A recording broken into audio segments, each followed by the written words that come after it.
Hello, this week I'm hovering around the 300 subscriber mark, which is amazing, and I'm really excited that we're a nice little community of cat lovers and cat enthusiasts, so thank you for being part of the gang.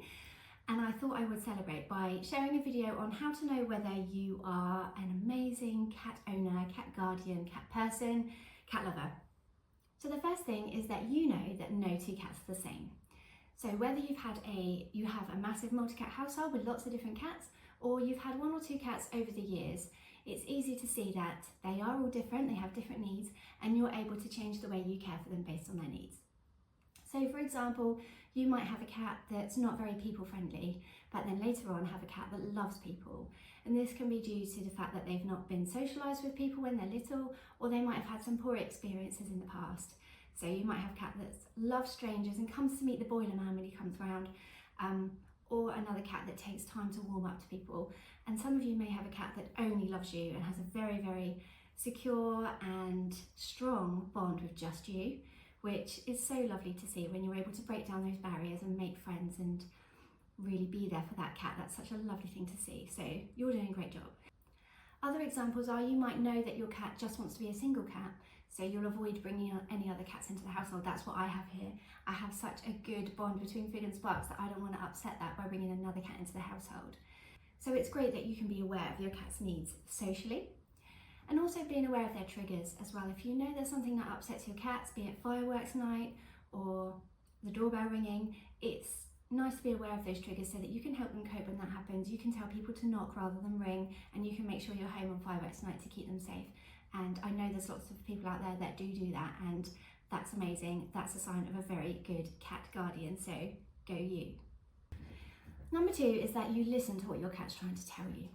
And this is through a variety of different means. So you could be listening to their vocalisations, their body language and behaviour, or through the scent marking that they're doing, and recognising when they're not actually happy or when they're really happy, and then really leaning into that.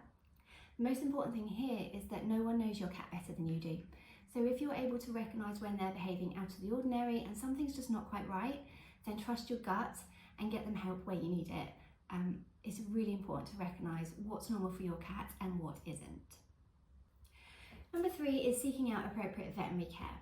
So yes, most people will take their cat to the vet if they're poorly, or if they've been injured, or if they really need help. But the really good cat owners are those that are looking for preventative healthcare. So making sure all cats are neutered, making sure they have their vaccinations, and making sure they have regular health checkups where needed. And like I say, you know what's normal for your cat, and cats are not very good at telling us when they're in pain. So any small changes, it's really important to pick up on them and seek the vet out for help. Once it's really obvious that your cat's unwell, whatever problem you're having is very well established by that point, and your cat's really in pain.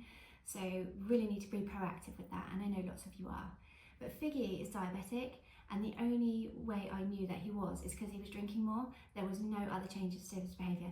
Well, he was peeing more because he was drinking more, but I just noticed he was hanging around the bowl, he was hanging around the tap, he was drinking loads, and there was no other changes. He was still just as sociable, he was purring loads, he was super friendly as always. So it's really important to be proactive with their healthcare. Number 4 is that you interact with your cat in a way that you know that they love.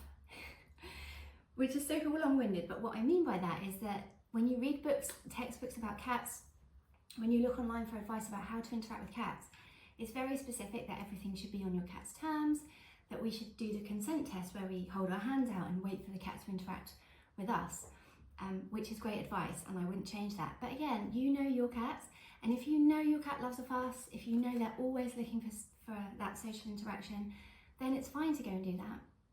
Same as if you know that they love to play, then it's a great idea to play with them more than you would for a cat that's not so playful. And if you have a super food motivated cat, then you might know that that cat needs small meals throughout the day rather than the 2 big meals that a lot of cats have. Or if you feed free feed and you give your cats a bowl of dry food to graze on throughout the day, but then you have an overeater, then again, it's something that you need to change based on that specific cat and their specific needs. So it's really lovely to get to know your cat and to find out what it is they love, and then you can really indulge them on that. This one's always up for a fuss. Kitty, hello. Sparkles is one of those cats that has never had enough. He always wants more, whether it's from me or the other members of the family.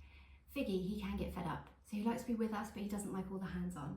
Not like you love it, don't you?